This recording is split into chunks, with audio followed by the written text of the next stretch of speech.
अब इसी इलेक्ट्रोलिसिस को डिफाइन किया था साइंटिस्ट ने जिनका नाम है माइकल फैराडे। 19th सेंचुरी में Michael Faraday basically introduced electrolysis, जिन्होंने ये डिफाइन किया था कि इलेक्ट्रोलिसिस ये प्रोसेस होता है, और इसी प्रोसेस के थ्रू इन्होंने काफी सारे इंपॉर्टेंट कमर्शियल एप्लीकेशंस को ओरिजिनेट कर दिया, प्लस इन्होंने काफी सारे एलिमेंट्स को भी प्योर करा, या प्योर एलिमेंट्स जो है वो इन्होंने इसी तरीके से बनाया। ठीक है, तो अब पढ़ते हैं जो इनके सबसे इंपॉर्टेंट लॉज है कि इलेक्ट्रोलिसिस लॉ जो है वो स्टडी करते हैं, which is the first law of, दो लॉ है हमारे पास, एक को हम बोलते हैं फर्स्ट लॉ और दूसरे को हम बोलते हैं सेकेंड लॉ। दोनों ही लॉज बहुत इंटरेस्टिंग है स्टडी करने के लिए, दोनों में काफी अच्छी अच्छी एप्लीकेशंस है, काफी अच्छे अच्छे न्यूमेरिकल्स आपको मिलेंगे। ठीक है, तो पहले लॉ की तरफ देखते हैं। फर्स्ट लॉ क्या कहता है कि अगर आपके पास एक इलेक्ट्रिसिटी आपने ऑब्वियसली पास कराई है एक सर्किट के थ्रू, ठीक है, और उस सर्किट में इलेक्ट्रिसिटी पास कराने की वजह से आपका कुछ अमाउंट ऑफ सब्सटेंस जो है वो डिपॉजिट हो रहा है। यानी अगर आप पीछे की तरफ देखेंगे तो हमने ये कहा क्या, Na+ जो है हमें सोडियम जो है सॉलिड फॉर्म में डिकम्पोज हो रहा है, एक तरफ इकट्ठा हो रहा है और एक तरफ Cl2 इकट्ठा हो रहा है। यानी कि एक इलेक्ट्रिसिटी पास होने की वजह से एक सब्सटेंस जो है वो डिपॉजिट हो रहा है किसी भी एक इलेक्ट्रोड पर। ठीक है, वो सब्सटेंस उतना ही डिपॉजिट होगा जितनी अमाउंट ऑफ आपने इलेक्ट्रिसिटी पास कराई है। यानी the amount of electricity passed through the electrolyte is directly proportional to the mass of any substance deposited. यानी अगर इलेक्ट्रोलाइट का एक्सेस अमाउंट है तो ऑब्वियसली जितनी इलेक्ट्रिसिटी पास कराते रहोगे उतना ही रिएक्शन होता रहेगा, उतना ही रिएक्शन होता रहेगा Na+ से Na बनने का, जाहिर सी बात है, और Cl- से Cl2 बनने का, जिसमें कि इधर 2 इलेक्ट्रॉन्स हैं और इधर हमारा एक इलेक्ट्रॉन। तो जितनी ज्यादा ये इलेक्ट्रिसिटी, यानी जितने ज्यादा ये Na+ और Cl- एक दूसरे से अलग अलग होंगे जितनी स्पीड पर, उतनी ही अमाउंट ऑफ इलेक्ट्रिसिटी या उतना ही अमाउंट ऑफ सब्सटेंस जो है वो आपका डिपॉजिट होगा। So this is the first law of Faraday which represents the W, which is the weight of substance deposited, is directly proportional to amount of electricity or the amount of current that is passed from the what, from your cell। Cell में आपने कितना current जो है वो आपने flow कराया है। ठीक है, अब पॉइंट आता है कि इसको हम जब सिंप्लीफाई करते हैं तो कैसे सिंप्लीफाई होगा ये।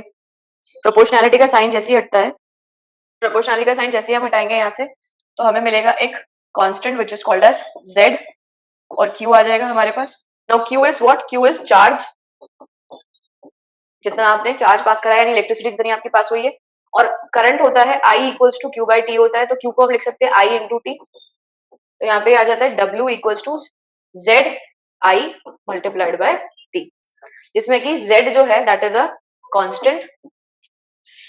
पहले तो ये क्या किया हमने, Z जो है हमारे पास दैट इज एनी कांस्टेंट, और उस कांस्टेंट की वैल्यू होती है हमारे पास इक्विवेलेंट वेट अपॉन 96500, जो कि हमारा फैराडे कांस्टेंट होता है।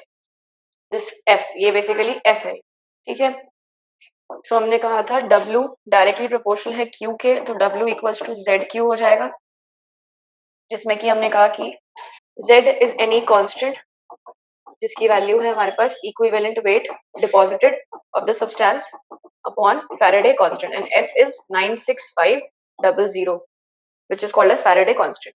ठीक है, अब इक्विवेलेंट वेट का मतलब क्या है, इक्विवेलेंट वेट का मतलब है मॉलिक्यूलर वेट और atomic weight upon n, and what is n, n is the number of electrons, यानी एक x अमाउंट ऑफ सब्सटेंस कितने इलेक्ट्रॉन्स गेन कर रहा है या लूज कर रहा है to deposit a specific amount of substance near any electrode. और Q को हमने कहा था Q is defined as I into T, that is charge into time, तो W मिल गया हमें ZI/T। इसको फर्दर सिंप्लीफाई करेंगे तो लिख सकते हैं atomic weight upon n into 96500 multiplied by I multiplied by T, जिसमें सारी की सारी एक्सप्रेशंस क्या है, I जो है दैट इज करंट, करंट की यूनिट होगी एम्पेयर, T जो है दैट इज टाइम, टाइम होगा सेकंड्स में, n जो है that is the number of electrons loss और गेन। तो W हमें मिल जाएगा amount deposited, and W is the amount deposited. ठीक है, तो ये हमारा फैराडे का दूसरा लॉ ऑफ हो गया, पहला लॉ। ठीक है, इसी लॉ से रिलेटेड हमारा सेकंड लॉ है। सेकंड लॉ कैसे रिलेट करता है फर्स्ट लॉ से, कि सेकंड लॉ ये कहता है कि, पहले आप ये नोट कर लीजिए, then we will move towards the second law. चलिए, तो सेकंड लॉ ऑफ फैराडे जो है वो ये कहता है कि जब आपने same amount of electricity pass कराई है, यानी कि लेट अस सपोज हमने यहाँ पे 3 कंटेनर्स लिए हैं अलग-अलग। हमारे पास ये 3 कंटेनर्स हैं। इन तीनों कंटेनर्स में हमने अलग-अलग तरीके का एक सेटअप किया हुआ है, इलेक्ट्रोलाइटिक सेटअप। यानी ऑब्वियसली यहाँ 2 इलेक्ट्रोड्स हैं, हमने यहाँ पे H2SO4 डाला है, यहाँ पे हमने कॉपर सल्फेट डाला है, इलेक्ट्रोलाइट अलग-अलग है।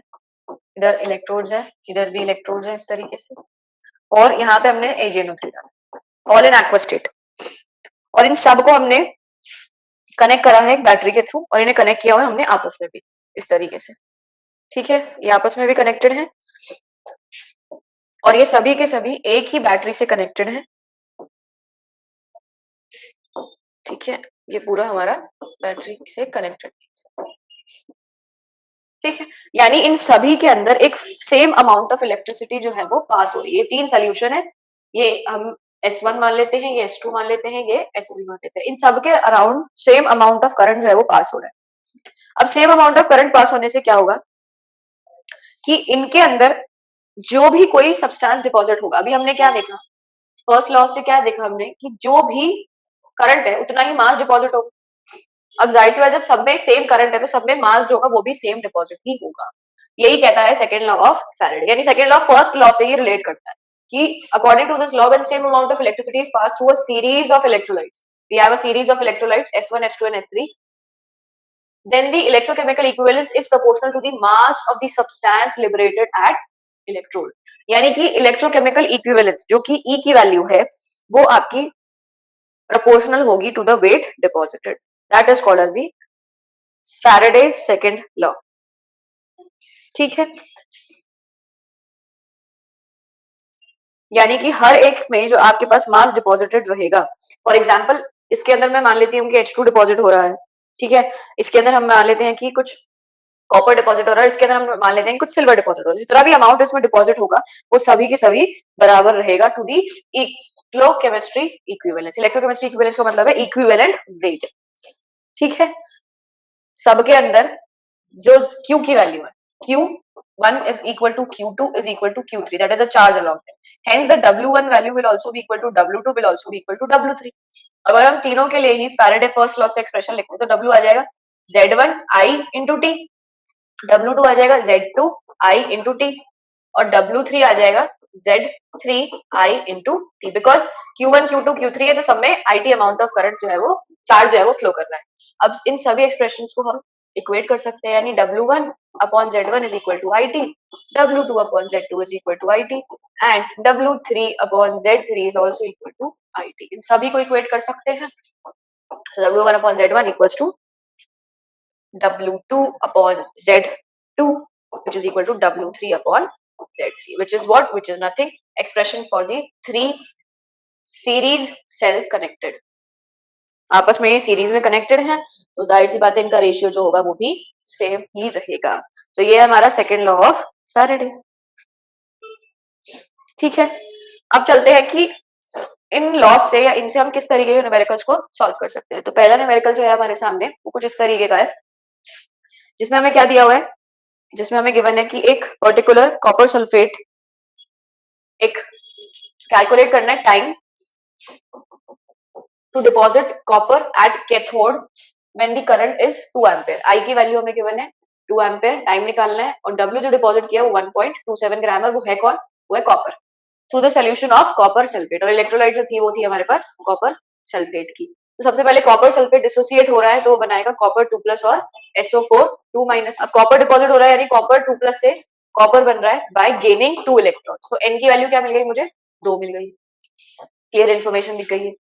ठीक है, अब चलते हैं फॉर्मूले की तरफ। W होता है according to first law of Faraday, W equals to ZIT, and Z is what, atomic weight of copper upon 2 multiplied by I into T, और साथ में चला 96500। सब वैल्यू सब्स्टिट्यूट कर दो। एटॉमिक वेट यानी मोलर मास आपको गिवन है ऑफ कॉपर दैट इज 63.5, हो जाएगा 63.5 into current that is 2, time निकालना है हमें 2 into 96500, और W हमें गिवन है एज इक्वल टू 1.27। सब रीअरेंज कर देंगे, ये एक्सप्रेशन है हमारे पास। रीअरेंज करके सॉल्व करके आंसर आएगा हमारे पास कुछ, let's rearrange this first, 1.27 multiplied by 96500 into 2 whole upon 63.5 into 2, ठीक है, 2 से 2 कैंसिल आउट हो जाएगा, बाकी सब सिंप्लीफाई करने पर we will get time as 1930, ठीक है। अब इंपॉर्टेंट है कि यूनिट क्या रहेगी, यूनिट देखते हैं।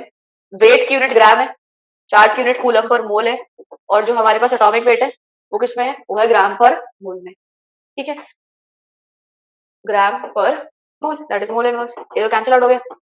अब ये जो 2 था, यानी ये क्या था, आई जो था उसकी यूनिट क्या होती है, एम्पेयर होती है, एम्पेयर, और एम्पेयर क्या होता है, ampere is what, I equals to Q by T, Q by T यानी कूलम बाय टाइम, टाइम यानी कौन सा, कूलम बाय सेकंड।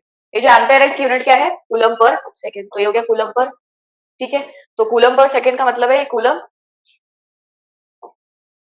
पर सेकंड चल रहा है इस तरीके से, तो 1930 यूनिट बेसिकली क्या आ गई, मुझे कैंसिल आउट हो जाएगा और आंसर मिल जाएगा सिर्फ सेकंड्स में, यानी टाइम की यूनिट हो गई है हमारे पास 1930 सेकंड्स। हमेशा सेकंड्स में ही होना चाहिए यूनिट। अब आपको इससे ये पता चल गया कि अगर टाइम मिनट्स में गिवन है तो भी उसे कन्वर्ट करके सेकंड्स में ही लेकर आइए, मिनट्स में हमें रिक्वायरमेंट नहीं है, ठीक है। चलिए, सो नेक्स्ट न्यूमेरिकल की तरफ चलते हैं। नेक्स्ट न्यूमेरिकल में हमारे को बोला है करंट है जो पास करा रहे हैं हम for 5 hours through 2 electrolytic cells connected in series, यानी 2 कंटेनर्स है, उन 2 कंटेनर्स को आपस में सीरीज में कनेक्टेड करके रखा है। सीरीज में कनेक्टेड रखने का मतलब ये क्या यूज करना है, W1 upon Z1 equals to W2 upon Z2, यानी ये तो पता चल गया कि ऐसा ही कुछ यूज करना है। अब टाइम गिवन है हमें 5 आवर्स, साथ में बोला है फर्स्ट सेल जो है वो हमारा सिल्वर क्लोराइड का, सेकंड सेल कॉपर सल्फेट का है, सॉरी सिल्वर बोले गोल्ड क्लोराइड का है, ऑरिक क्लोराइड, और उसमें जो डिपॉजिट हो रहा है W, यानी W1 जो है वो गिवन है 9.85 grams was deposited in the first cell. What will be the amount of copper deposited, यानी W2 निकालना है। Also calculate the magnitude of current in amperes, I भी कैलकुलेट करना है। चलिए तो शुरू हो जाते हैं क्वेश्चन के साथ। पहले में क्या है, AuCl और डिपॉजिट कौन हो रहा है, Au। दूसरे में कौन है, कॉपर सल्फेट और डिपॉजिट कौन हो रहा है, कॉपर। चलिए तो एक इन्फॉर्मेशन तो आ गई है, जिससे ये पता चल गया W1 upon Z1 equals to W2 upon Z2। वो इक्वेशन लगा देते हैं। सबसे पहले निकालते हैं इक्विवेलेंट वेट ऑफ गोल्ड, ठीक है। तो AuCl3 डिकम्पोज होगा Au plus 3 plus 3 Cl minus, यानी कि N की वैल्यू क्या आ जाएगी, 3 फॉर गोल्ड। गोल्ड का एटॉमिक वेट गिवन है 197, यानी 197 डिवाइडेड बाय 3। ऐसे ही कॉपर सल्फेट डिसोसिएट होगा Cu2 प्लस और SO4 2 माइनस, यानी ये भी क्या करेगा, कॉपर यानी 2 इलेक्ट्रॉन्स गेन करेगा। Equivalent weight of copper will be equal to, इसमें क्या हो जाएगा, कॉपर के लिए एन की वैल्यू हमारे पास है 2 यानी कि 63.5 अपॉन 2, ये आ गया equivalent weight, which is what, which is Z1, ठीक है। ये सबके Z1 की वैल्यू आ गई, ये Z1 है, ये हमारे पास Z2 है। यहाँ था हमारे पास AuCl3 जिसमें Au डिपॉजिट। अब इक्वेशन में सब्स्टिट्यूट कर देते हैं। हमारे पास W1 हमें गिवन है विच इज 9.85 ग्राम्स, हमने Z1 निकाल दिया, सॉरी ये हमने गलत लिख दिया क्या, हमारे पास W1 was given to us as, हमने Z1 निकाल दिया है 197/3, 197/3 equals to W2 हमें निकालना है, हमने Z2 निकाल दिया है as 63.5 divided by 2, 63.5 divided by 2। Rearrange करने पे हमें मिल जाएगा x की वैल्यू एज, या W2 की वैल्यू उसमें ले लेंगे, W2 मिल जाएगा 9.85 मल्टीप्लाइड बाय 3, 1.75 अपॉन 65.66, ठीक है। यानी ये जो 197 है ये बेसिकली ये पूरी वैल्यू है 65.66 के बराबर, और ये पूरी वैल्यू है आपके पास 31.75। तो ये इस तरीके से हमने इसे रीअरेंज कर दिया, एक स्टेप बेसिकली मैंने स्किप कर दिया। इसको ऐसे लिख सकते हैं 9.85 upon 65.66 equals to W2 upon 31.75, फिर रीअरेंज करके हमने W2 ऐसे लिखा है, ठीक है। तो W2 आ जाएगा हमारे पास 4.67 ग्राम ऑफ कॉपर, ये डिपॉजिटेड कॉपर मिल गया है।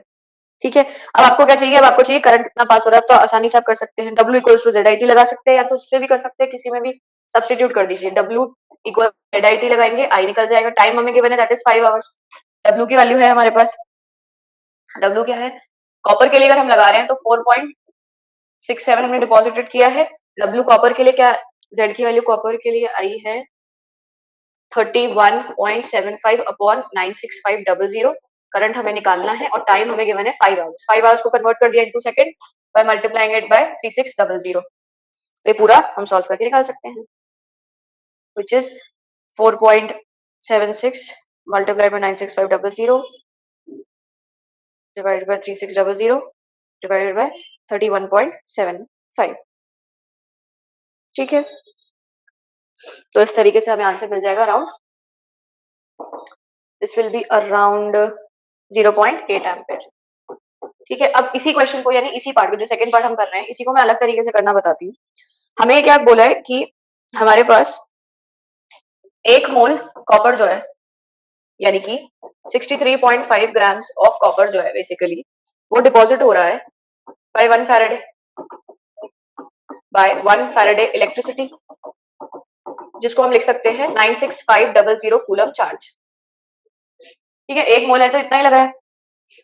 अब हम क्या कह रहे हैं कि अगर कॉपर डिपॉजिट हो रहा है, जो कि according to the equation 2 electrons gain करके कॉपर बन रहा है, यानी 2 इलेक्ट्रॉन्स है, 2 इलेक्ट्रॉन्स का मतलब है 2 फैराडे है।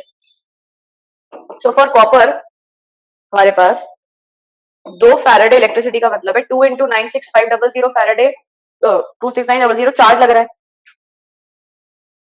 ठीक है, अब इतना चार्ज अगर हमें लग रहा है तो अब हमें ये निकालना है कितना इसके लिए करंट होगा।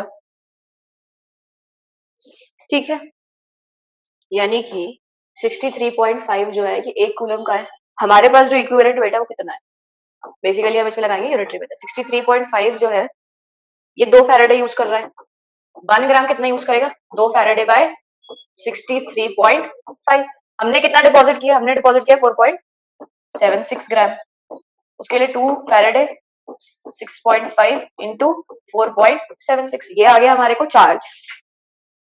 हमें क्या चाहिए, हमें चाहिए इसके लिए मल्टीप्लाई कर देंगे फैराडे वाली वैल्यू से, चार्ज ही ले लेते हैं इसको, क्योंकि हमारे पास टाइम है, उसे कन्वर्ट कर देंगे करंट में। 96500 आ गए, अभी जैसे 96500 आ गया करंट आ गया, विच इज 14.46 कूलम, क्या आ गया चार्ज, आई होता है Q बाई टी, चार्ज आ गया 14.46 इंटू 10⁻³ भी है, तो छोटा चार्ज नहीं है, 14.467 इंटू 10⁻³ कूलम ऐसे आएगा। ठीक है, तो हम इसको लिख देंगे 4467 coulomb upon 5 which is time multiplied by 3600 time, तो 0.8 एम्पियर यहाँ से भी आ जाए। बेसिकली क्या कहा है कि एक मोल जब होगा तो उसके लिए 1 फैराडे लगेगा। अब 1 मोल कॉपर में इतना ही अमाउंट ऑफ मॉलिक्यूलर वेट होता है, तो अभी जो हम डिपॉजिट कर रहे हैं उसके लिए मुझे 2 इलेक्ट्रॉन चाहिए, 2 इलेक्ट्रॉन का मतलब है 2 फैराडे, 2 फैराडे के लिए हमने निकाल लिया कितना वेट चाहिए। अब हमें जो डिजायर्ड वेट डिपॉजिट कर रहे हैं वो डिपॉजिट कर रहे हैं 4.76 ग्राम्स, तो उसके लिए हमने चार्ज निकाल दिया। तो अगर आप देखेंगे तो घुमा फिरा के हमने क्वेश्चन में यही किया है, अगर आप इस वैल्यू को कंपेयर करेंगे इससे, तो ये सारी आपने सब सेम ये तो मल्टीप्लाई किया ना एक तरीके से। यहाँ पे अगर तुम देखोगे तो ये 4.67 मल्टीप्लाई बाय 96500 आया अपॉन 31.75 आया अपॉन 5 आया अपॉन 36500 आया, तो 5 इंटू 36500 तो ये दिख रहा है हमें, और 1446 कैसे आया, 2 इंटू 96500 4.67 और ये 63 जो कि आपको यहाँ दिख रहा है। ठीक है, यहाँ पे एक और चीज हमने, यहाँ पे जो 31.5 है ये बेसिकली इसी 63.5 डिवाइडेड बाय 2 करके आया है, तो ऐसे करिए चाहे वैसे करिए, और इसी तरीके से अगर आप W2 यानी आप पहले करंट भी निकाल सकते थे, क्योंकि आपको जो वेट डिपॉजिटेड है गोल्ड का वो आपको गिवन है, वो आपको 9.85 गिवन है, तो आप पहले भी इससे कैलकुलेट कर सकते थे करंट, इसमें भी सेम इसी तरीके से W1 इक्वल्स टू ZIT लगा के भी आप कैलकुलेट कर सकते थे। ऐसा नहीं, क्योंकि करंट तो दोनों में सेम ही है, जितना सेल 2 में है उतना ही सेल 1 में है, तो आप या तो गोल्ड से कैलकुलेट कीजिए या कॉपर से कीजिए, दोनों से ही आंसर सेम आएगा। ठीक है, this was a interesting numerical. I hope आपको समझ आया हो ये न्यूमेरिकल। इसमें दो अप्रोच लगी थी। पहली अप्रोच तो फर्स्ट लॉ की थी, दूसरी अप्रोच थी सेकंड लॉ। दोनों ही लॉ से हमने इसको रिलेट करके सॉल्व कर दिया। ठीक है, आई होप समझ आया हो आपको आज की वीडियो में क्या पढ़ा हमने क्या नहीं पढ़ा। ठीक है, मेजर था electrolytic cell which is opposite of the galvanic cell. ठीक है, जिसमें फिर हमने पढ़े थे कि दो लॉ ऑफ फैराडे होते हैं। पहला लॉ कहता है कि W जो है वेट डिपॉजिट जो है वो डायरेक्टली प्रोपोर्शनल होता है जितना चार्ज फ्लो कर रहा है अराउंड दी सर्किट। दूसरा ये कहता है कि जितना चार्ज फ्लो कर रहा है अगर आपने सीरीज ऑफ सेल कनेक्ट कर दी है आपस में तो हर एक के अलाउंग जो चार्ज होगा, हर एक के अलाउंग जो वेट डिपॉजिटेड रहेगा वो सेम रहेगा। और ये सबसे इंपॉर्टेंट चीज हमने स्टार्ट करी थी दैट वाज इलेक्ट्रोलिसिस। इलेक्ट्रोलिसिस यानी एक आयनिक कंपाउंड का डिकम्पोज होना by the uses of electric current which was discovered by Michael Faraday. I hope आप सभी को ये वीडियो पसंद आई हो, लेक्चर समझ आया हो। जो भी क्वेरीज होती है उसे कमेंट सेक्शन में मेंशन कीजिए स्टूडेंट्स, ताकि आपकी क्वेरीज हम आगे सॉल्व कर सकें। वीडियो को लाइक कीजिए, शेयर कीजिए, चैनल को सब्सक्राइब कीजिए।